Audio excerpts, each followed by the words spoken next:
Comme je l'ai mentionné dans le premier épisode, mon début d'allaitement a été très compliqué et frustrant. Si seulement j'avais découvert Sarah plus tôt. Sarah est conseillère en lactation et partage énormément d'informations précieuses sur Instagram. J'aurais adoré suivre son contenu dès le début de ma maternité. L'allaitement peut parfois être bien plus complexe qu'on ne l'imagine et c'est pourquoi j'ai pensé qu'il serait pertinent de poser toutes mes questions à une experte. Aujourd'hui, j'ai l'immense plaisir d'accueillir Sarah pour répondre à ses interrogations et nous éclairer sur ce sujet si important. Dans cet épisode, nous allons explorer les bases de l'allaitement pour t'aider à bien démarrer cette belle aventure. Nous parlerons aussi des défis qui peuvent surgir en chemin: crevasses, mastites, engorgements ou encore variations dans la production de lait. Sarah partagera avec nous ses conseils pleins de bienveillance pour organiser l'allaitement au quotidien, notamment lors du retour au travail afin de le vivre le plus sereinement possible. Bienvenue sur Douceur de maman, un podcast dédié à une maternité apaisée et au slow living pour t'accompagner avec bienveillance dans cette aventure unique. Écoute-moi où que tu sois, entre deux tâches ou avec un coffee to go.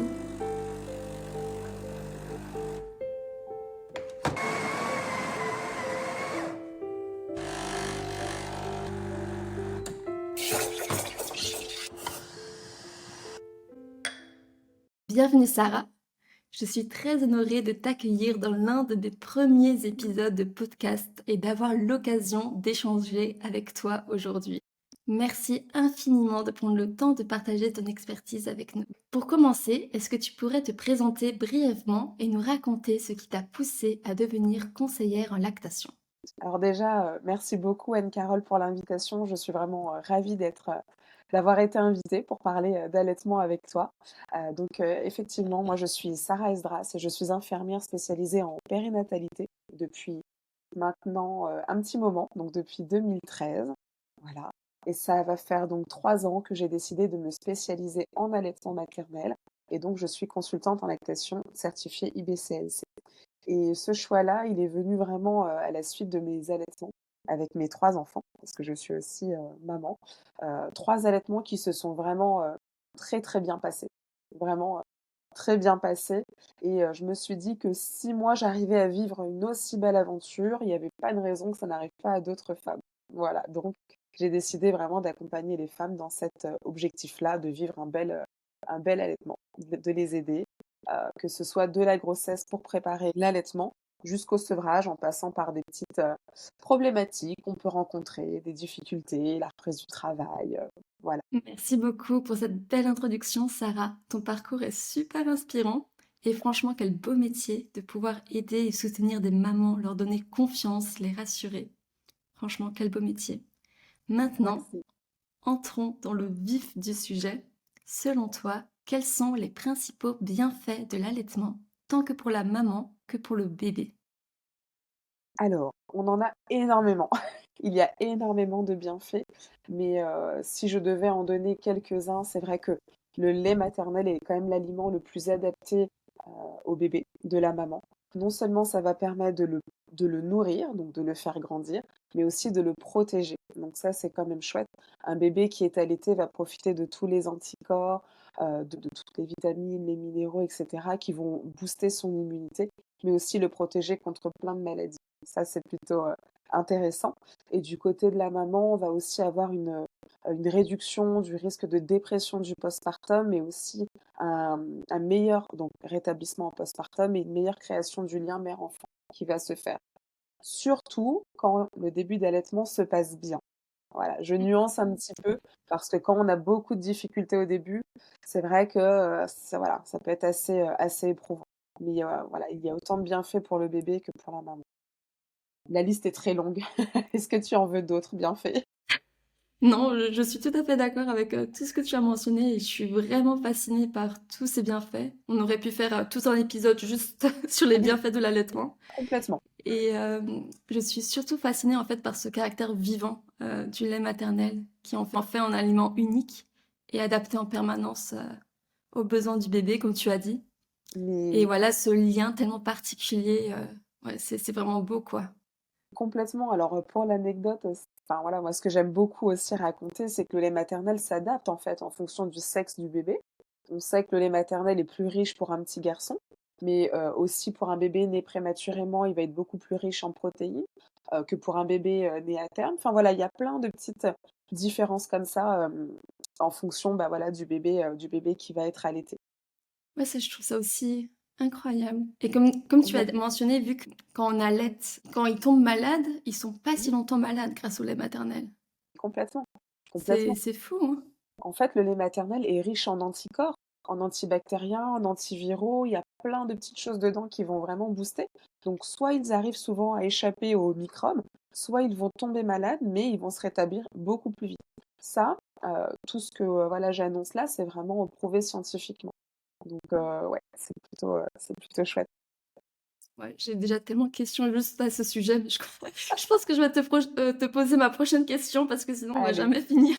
Oui, tu vois, je t'ai dit, ça pourrait vraiment durer Waouh! 3-4 heures larges, hein. Donc avant de te poser ma prochaine question, j'avais fait quelques recherches sur la durée moyenne de l'allaitement en France et en Suisse et je pensais que la moyenne en France était de 6 mois et en Suisse d'environ 1 an.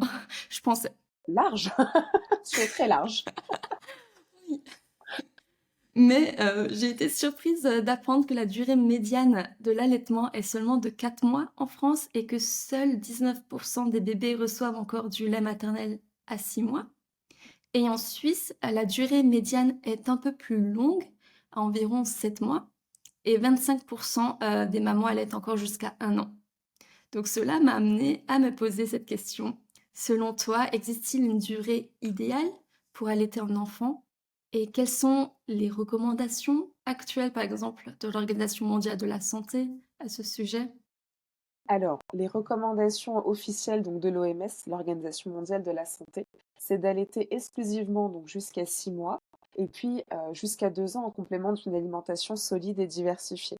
Après, ce que je dis toujours, c'est que ça doit rester un choix. Voilà, un choix Mmh. de la maman.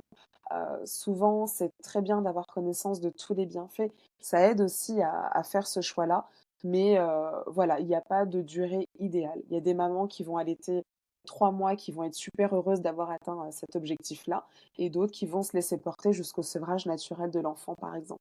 Donc vraiment, il faut s'écouter, quoi. Il faut Mmh. s'écouter et suivre ce qu'on a envie de faire. Et le sevrage naturel, ça peut arriver à partir de quel âge? Alors, alors, le sevrage naturel, il se situe entre 2 ans et 7 ans. Voilà. OK, ouais, Et c'est pour ce que le je m'étais dit. coup, oui. Et pour le coup, c'est vrai qu'en Occident, on n'est vraiment pas habitué à avoir des grands bébés, je mets des guillemets à téter, mais Non, oui, c'est vrai, hein. c'est vraiment plus rare. Oui. Mmh. Déjà, bon, on en parlera peut-être après, mais au-delà de 6 mois, voilà, les autres peuvent commencer à dire: «Au fait, tu arrêtes, Oui, quand quand oui, l'allaitement? oui, oui, C'est oui. tu continues jusqu'à quand?» Bon, J'avais vu, voilà, récemment ton post Instagram. oui, tout à Oui, fait, oui, oui, oui. tout à fait. Donc voilà, c'est peu fréquent encore en Occident, mais il y en a. C'est Ouais, pas un gros pourcentage de mamans qui allaitent des bambins, mais il y en a. mais c'est vrai que 2 ans, ça peut peut-être paraître, intense, surtout quand on reprend le travail, mais on reviendra là-dessus plus tard. Pour Oui, l'instant, complètement. j'aimerais te demander, selon toi, quelles sont les plus grandes erreurs ou idées reçues autour de l'allaitement? Alors, la première idée reçue, je dirais, c'est, dire que l'allaitement est inné. Voilà.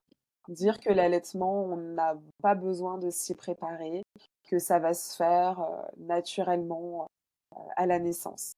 Alors, par expérience, moi, je trouve que c'est plutôt le contraire, que, l'allaitement, OK, pour le bébé, c'est quelque chose qui est inné. Dans le ventre, il a déjà appris à téter, il sait comment faire. Mais par contre, pour la maman, c'est pas quelque chose dont elle a l'habitude. Donc, on a vraiment besoin de s'y préparer, de savoir comment son corps fonctionne, les besoins de notre bébé, de comprendre là tout ce qui est en train de se jouer, du coup pour la naissance de notre bébé. Donc ça se prépare. C'est Oui, c'est naturel, ça je suis d'accord, mais c'est pas inné. C'est vraiment une compétence qui s'apprend pour la maman, Et je trouve que le savoir, ça rassure aussi. bien sûr. Parce que moi, j'avais suivi un cours, d'allaitement et je pense que il m'a quand même beaucoup aidé Mmh, parce que j'ai du coup, je te l'avais mentionné juste, avant qu'on ne commence l'épisode, mais j'ai eu un mois, le premier mois qui était très compliqué et très frustrant Mais je pense que ce cours d'allaitement que j'avais booké m'a quand même fait beaucoup de bien et je savais quelle position je pouvais tester et ça m'a permis en fait de persévérer en fait dans cette aventure parce que sinon Oui, je pense que j'aurais certainement abandonné. Donc oui, ouais, je te rejoins complètement que le savoir rassure, même si c'est quelque chose de naturel et peut-être instinctif, mais de nos jours, on a tellement plus l'habitude de suivre nos instincts, en fait, que je pense que exactement. même si nos instincts parlent, on les écoute pas, en fait. Du coup, c'est pour Mais ça que le savoir rassure quand même. Mais complètement. En fait, tu parles d'instinctif. En fait, c'était plutôt valable à l'époque où toutes les femmes allaitaient. Et du coup, c'était, comment dire, les femmes formaient des petits groupes où elles pouvaient s'entraider, s'observer. Et en fait, aujourd'hui, on n'a plus du tout ça. Donc l'instinct, on l'a un petit peu perdu. On s'écoute moins aussi. On a beaucoup d'informations de partout qui arrivent. Et donc, du coup, la maman, elle peut être très, très vite perdue. Donc, oui, complètement. Pour moi, le savoir, c'est vraiment le pouvoir et ça Mhm. permet de savoir où est-ce qu'on va. Tu vois, c'est comme si que demain, je te demande de monter un meuble, mais je te donne pas la notice, le mode d'emploi. Eh ben, écoute, J'abandonne déjà. voilà, exactement. Eh ben, écoute, bon courage. Eh ben, l'allaitement, c'est exactement la même chose. Mhm. Si tu pars sans ton petit mode d'emploi qui, voilà, explique comment ton bébé va te demander à manger, quelle position tu peux utiliser, comment ton corps fonctionne, et ben en fait, t'es un petit peu perdu, quoi. C'est tout Mm. pareil. Ouais, je suis d'accord. Et je trouve que c'est fou aussi comme les commentaires d'autrui peuvent semer le doute, surtout quand on est jeune maman. Tu n'as pas assez de lait, j'ai déjà entendu. Il faut stimuler la production en permanence. Les tétés de confort, ça ne sert à rien. J'avais aussi entendu tout ça avant d'allaiter, ainsi que l'idée que le lait maternel ne serait nourrissant qu'au début et qu'allaiter D'accord. sur la durée n'apporterait plus grand-chose. Mais heureusement, ces croyances ne m'ont pas influencée dans mon propre allaitement, mais je sais que ça peut, ouais, que ces idées reçues peuvent être quand même assez déstabilisantes. Ce sont totalement des mythes, en fait, et qui Mm. persistent, qui Ouais, c'est persistent ça. encore aujourd'hui, malheureusement. Mais au-delà de ces idées reçues, il y a aussi des défis concrets qui peuvent compliquer l'allaitement. Par exemple, certaines mamans souffrent de douleurs ou de crevasses. Toi qui accompagnes des mamans, quels conseils donnerais-tu à celles qui rencontrent ce genre de difficultés? De ne pas rester seule, de ne pas rester seule dans la difficulté. Alors c'est très, très, humain, mais souvent on se dit: «Bon, j'ai une petite difficulté, j'ai une petite douleur, j'ai une petite crevasse, je vais attendre que ça passe». Malheureusement, ça ne passe pas tout seul et donc du coup, parfois, c'est vrai que j'accompagne des mamans qui allaitent dans la douleur depuis, ouh là là, quelques semaines, quelques mois et elles pensent que c'est normal. On leur a dit qu'il fallait, voilà, que l'allaitement, ça faisait un petit peu souffrir, alors que c'est faux. Donc, quand on a des difficultés, moi, ce que je recommande, c'est vraiment d'aller demander de l'aide, de chercher de l'aide et d'être accompagné pour passer au-delà de ces difficultés-là. Tout à l'heure, tu me disais que la durée moyenne en France et en Suisse, elle était quand même, bon, voilà, de 4 mois et 6 mois respectivement, mais dans les faits, c'est vrai que beaucoup de mamans déjà abandonnent à la maternité. Dès qu'il y a des crevasses, dès qu'il y a des douleurs, on se retrouve seul, on n'est pas accompagné et donc bam, on arrête d'allaiter. Donc l'accompagnement par des spécialistes, pour moi, c'est indispensable. Merci pour ces conseils précieux. Et bon, je dois dire que je me sens chanceuse de ne pas avoir eu de crevasse jusqu'à maintenant. En revanche, ce que j'ai connu à quelques reprises, ce sont des mastites ou des engorgements et je sais à quel point ça peut être quand même désagréable. Que conseilles-tu dans ce genre de situation pour soulager et éviter que ça ne s'aggrave? Et oui, en fait, ce qu'il faut comprendre quand on est dans un cas où une maman a des engorgements, des mastites à répétition, c'est que très souvent le sein n'est pas suffisamment vidé. En fait, voilà, ça c'est vraiment la cause de l'engorgement, c'est que le sein n'est pas suffisamment vidé. Donc on va vraiment se retourner vers les bases de l'allaitement. Est-ce que mon bébé tète assez? Il y a déjà cette Mhm. première question-là qu'on peut se poser. Et la deuxième, c'est euh, peut-être une maman aussi qui boit beaucoup de lait. Voilà, peut-être plus que ce que le bébé a besoin. Ça, c'est une deuxième possibilité. La troisième possibilité, donc on a un bébé qui tète bien, une maman qui a du lait, voilà, abondamment, enfin normalement, mais on a un bébé qui a pas une très très bonne succion. Et donc Mhm. forcément, bah, à un moment, ça crée un déséquilibre. Donc en fait, ça va commencer par un engorgement. ça va s'aggraver en mastite et l'aggravation de la mastite, c'est l'abcès du sein. Mmh. Et donc là, c'est vraiment pas cool. Mais la mastite en soi n'est déjà pas cool non plus. C'est douloureux, donc voilà. En tout cas, excellent conseil. Moi, je pense que c'est une surproduction que j'avais. Heu, un sein qui produit plus que l'autre, c'est pas trop charmant, pardon. Mais je sais que ce qui m'avait personnellement aidée c'est de masser la zone et de laisser bébé, comme tu as dit, boire, en fait, autant qu'il le souhaite pour vider. Exactement. Parce que tu as dit justement que ça se peut que ça soit trop qu'il y ait trop de lait, qu'il a pas assez bu. Du Exactement. coup, voilà, vraiment, être en open bar, un Complètement. bar ouvert ce que j'avais aussi fait, c'est d'utiliser des petites bouillottes ou des petites compresses chaudes ou froides pour apaiser la douleur Et et oui, ça fait complètement. vraiment un bien fou. Complètement. Alors en fait, ce qui va très bien fonctionner si on a envie d'utiliser une bouillotte ou des compresses, ça va être d'appliquer du chaud avant la tétée et après la tétée ou un tirage, d'appliquer du froid. Voilà, OK, je savais pas. voilà, ça fonctionne très bien aussi. Bon à savoir, merci. Oui. Donc une question qui préoccupe beaucoup de mamans, comment gérer une baisse de lactation ou comment savoir si on n'a pas assez de lait ou au contraire une montée de lait trop importante? Quels conseils donnerais-tu aux mamans qui se trouvent confrontées à ces situations? Alors, c'est très très bien que tu poses la question puisque je pense que c'est la problématique numéro une de toutes les mamans, c'est la peur de manquer de lait. Voilà, donc ça, Ça c'est c'est une vrai. peur que beaucoup de mamans ont. Moi, pour ces mamans-là, ce que j'aurais envie de leur dire, c'est est-ce que c'est une crainte ou est-ce que c'est avéré? Pour être sûr qu'on soit sur une baisse de lactation, il y a des critères vraiment à observer. Donc, ça va être déjà le remplissage des couches. Un bébé qui n'attrape pas suffisamment de lait, c'est un bébé qui ne va pas remplir ses couches. Voilà. Donc, dans les premières semaines, déjà, au moins jusqu'à 6 semaines, nous, ce qu'on veut, c'est 3 à 4 caca par jour et 6 à 8 couches de pipi. Si on Mmh. n'a pas ça, ça peut être un indicateur que le bébé a du mal à avoir du lait et Mmh. donc potentiellement avoir des répercussions sur la lactation de la maman. Et ensuite, on va aussi avoir la prise de poids à observer. Un bébé qui suit parfaitement sa courbe, qui prend du poids de manière harmonieuse, c'est OK. Mais par contre, si le bébé il prend du poids très lentement, qui peine à prendre quelques grammes, à ce moment-là, ça peut nous questionner. Et Mmh. donc, bah, forcément, la lactation de la maman peut aussi en prendre un. Donc, si c'est avéré, l'objectif numéro un, c'est de rebooster la lactation. Ah, je dirais même quelque chose avant ça va être de comprendre la cause. Mmh. Peut-être, ouais, c'est peut-être la chose même la plus importante. C'est comprendre la cause. Pourquoi mon bébé n'a pas suffisamment de lait? Pourquoi je ne produis pas, entre guillemets, suffisamment de lait pour répondre aux besoins de mon bébé? Très intéressant et est-ce que ça arrive souvent qu'on ait pas assez, qu'il y ait une baisse de lactation ou pas assez, Alors, de lait? moi, je l'observe assez souvent, effectivement, mais en même temps, je suis pas très, je suis pas très objective puisque je reçois des mamans qui sont en difficulté et malheureusement, ce que moi j'observe à chaque fois, c'est que les bases de l'allaitement ne sont pas respectées. Voilà. Mmh. C'est des mamans, peut-être qui n'ont pas connaissance de comment fonctionne l'allaitement.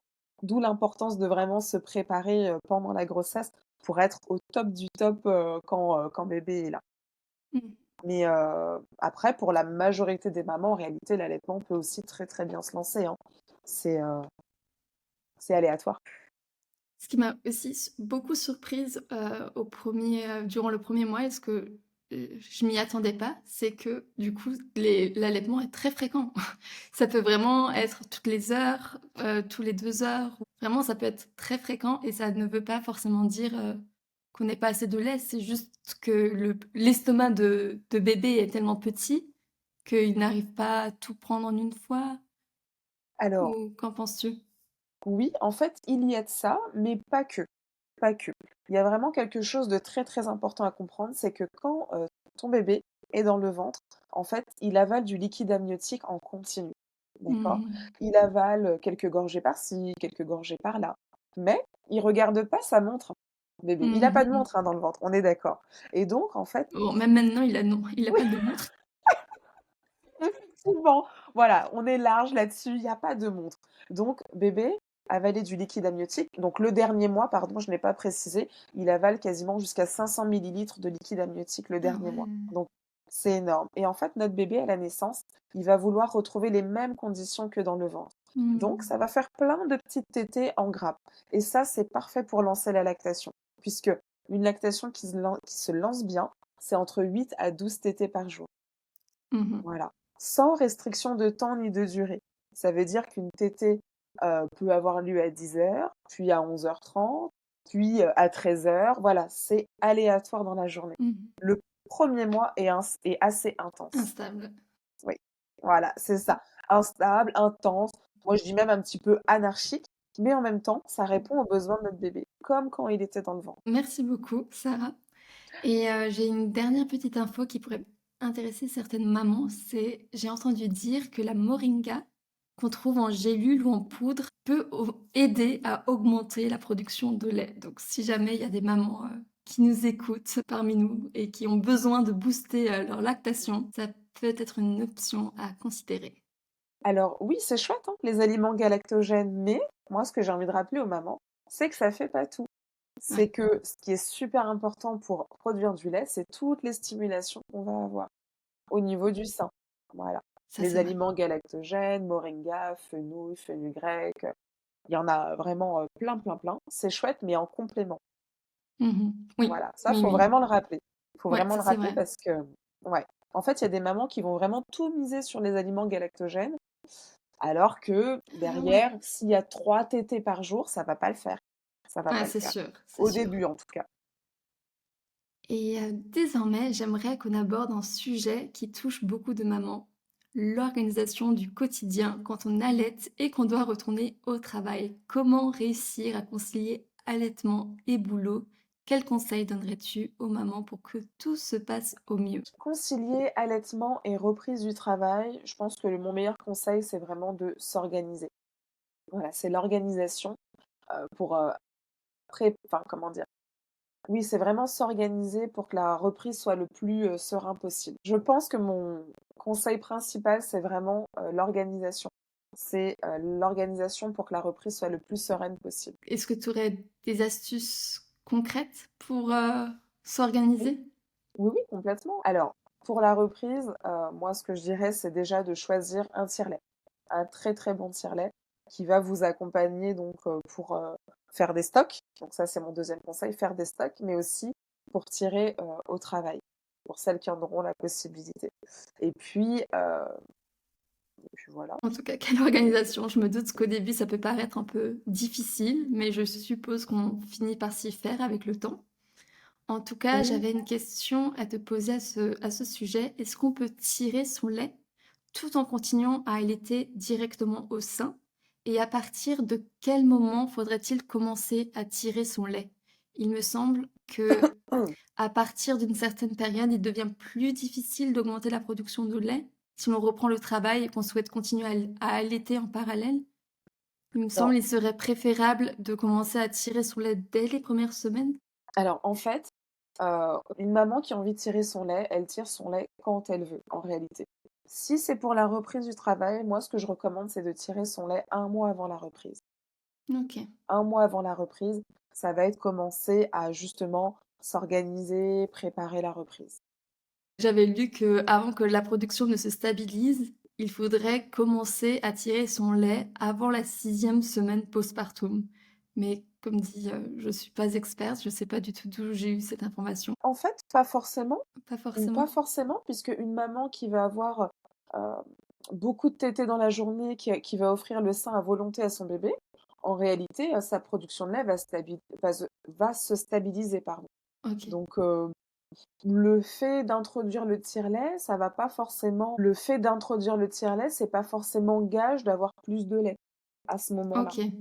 Voilà, Ouais. en fait, il y a pas d'obligation à commencer son tire-lait. Tu vois, c'est rigolo ce que tu dis parce qu'il y a un autre mythe qui dit, qu'il faut absolument ne pas tirer avant les 6 semaines. Alors OK. que Ah bah, OK, moi j'ai entendu l'inverse. eh ben oui, oui, non, mais voilà, comme quoi alors celle-là, je t'avoue que je l'avais jamais entendue. Moi, j'entends très, très régulièrement l'inverse et en fait, c'est faux. Une maman, elle peut tirer quand elle veut, quand elle en a besoin et parfois, c'est OK. même nécessaire pour, offrir plus de lait au bébé. Par rapport à la reprise du travail, moi, je dirais que, enfin, En fait, je veux rebondir sur la question précédente parce que je pense que je ne l'ai pas assez détaillé. Mais oui, quand je dis l'organisation, ça va être vraiment anticiper la reprise, prévoir des tirages à des moments bien spécifiques. Donc, s'accorder du temps pour ça. Voilà. Et il Sans, me semble aussi que, par exemple, quand on tire son lait la nuit, il faudrait donner ce lait en biberon aussi, également la nuit. alors, pas forcément. Pas forcément, Non, pas forcément. Ah bon? Ok. Oui. En réalité, alors, moi, ce que je recommande, c'est vraiment de ne pas forcément introduire de biberon avant la reprise du travail. Ça, c'est aussi une des craintes des mamans, c'est de se dire: «Oh, comment je vais faire? Mon bébé, il acceptera jamais le biberon si je ne teste pas avant», alors que c'est faux. En réalité, les bébés, bon, qui n'ont pas de difficulté de succion, je précise, en général, s'adaptent très bien quand ils sont avec leur nouveau mode de garde. Voilà. Mm. La période d'adaptation, elle est vraiment faite pour ça.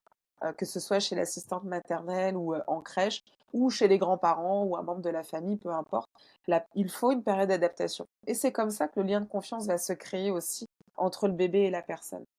Mais il n'y a absolument pas d'obligation à introduire de biberon avant, et encore moins à essayer de le faire dans la nuit.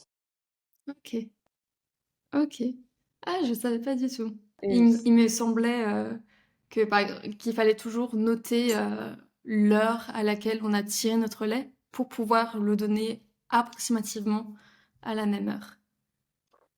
Pas forcément. La production de lait, la composition du lait, en fait, s'équilibre dans la journée, donc sur 24 heures. Effectivement, le lait du soir va être plus riche en mélatonine, l'hormone du Mhm. sommeil, mais une maman qui va tirer son lait, finalement, c'est pas ça qui va être important à ce moment-là. Là, je pense qu'on se Ok. rajoute un petit peu des barrières et ça vient augmenter la difficulté. Ce que moi je recommande, c'est oui, effectivement, de se faire un petit planning de tirage, comme un petit tableau de bord, de Mhm. se dire, bon, bah, là, j'ai tiré à telle heure, telle quantité, ça permet d'avoir des repères. Mais si en plus on doit s'amuser à donner le lait de 13 heures à 13 heures le lendemain, tu vois, c'est un Bon, peu... approximativement, mais Oui, oui, ok. c'est un peu sportif quand même. Ok, ok. Bon, en tout cas, c'est vraiment fascinant, j'apprends plein de choses.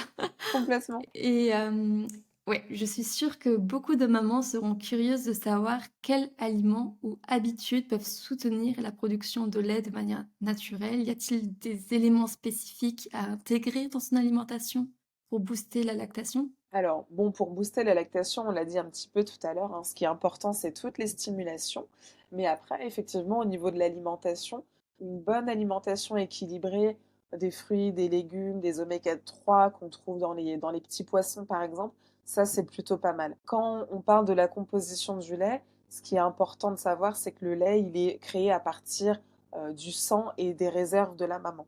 Donc, Mm. le lait maternel sera toujours en de très très bonnes compositions pour le bébé. Voilà. Donc ça, c'est plutôt cool. Après, pour la maman, effectivement, elle peut opter pour tout ce qui est amandes, dattes, l'orge, le malt. Il y a plein plein d'aliments, des plantes, fenouil, fenugrec, anis. Il y a pas mal de plantes aussi qui peuvent booster la lactation. Pourquoi pas? Merci infiniment, Sarah, pour tous tes conseils et ta générosité. Donc, avant de nous quitter, j'ai une dernière question à te poser. Donc, Quel est ton conseil numéro un que tu donnerais à une future maman qui hésite encore à allaiter ou une future maman qui désire allaiter mais qui a peur que ça ne fonctionne pas? de se préparer. De se préparer.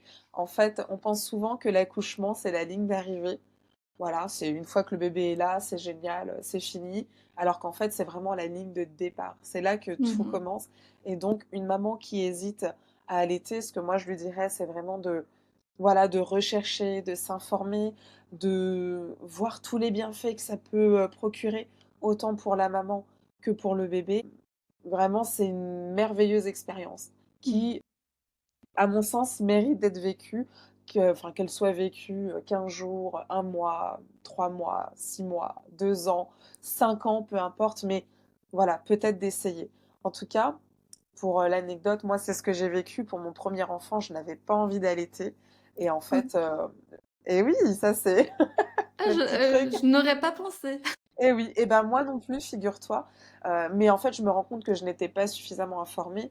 Et quand la sage-femme m'a posé mon bébé sur moi, et que je l'ai vu grimper, prendre le sein tout Mmh. seul, ça a été la révélation. Et tu vois, 8 ans après, finalement, j'accompagne les mamans à vivre ce que moi j'ai vécu. Donc voilà, informez-vous.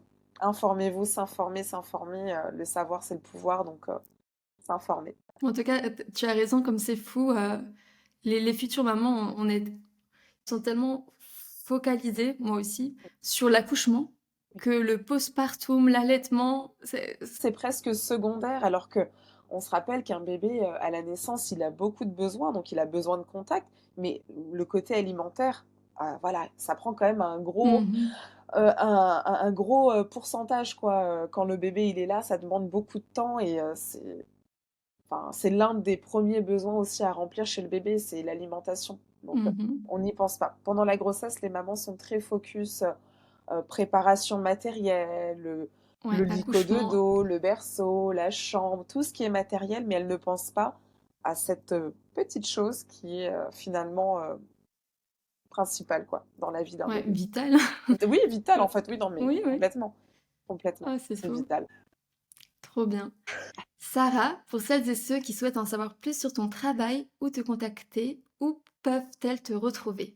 Alors, pour celles qui voudraient me retrouver, elles peuvent le faire donc sur Instagram. J'allaite mon bébé, tout collé. Et puis, il y a aussi mon site internet sur lequel elles peuvent avoir un peu plus d'informations sur mes accompagnements. Voilà. Alors encore un immense merci Sarah pour ton temps et tous ces précieux conseils. J'ai adoré découvrir autant de choses sur l'allaitement et cette véritable potion magique qu'est le lait maternel. J'espère que cet échange t'aura aussi inspiré et apporté de nouvelles clés pour vivre ton allaitement en toute sérénité. Merci à toi de nous avoir écoutés jusqu'ici. Si tu veux en savoir plus ou contacter Sarah, tu trouveras tous ces détails dans la barre d'infos, son Instagram, son site web et son email. Prends bien soin de toi, savoure chaque instant de cette belle aventure et on se retrouve très vite dans un prochain épisode de Douceur de maman. Merci beaucoup.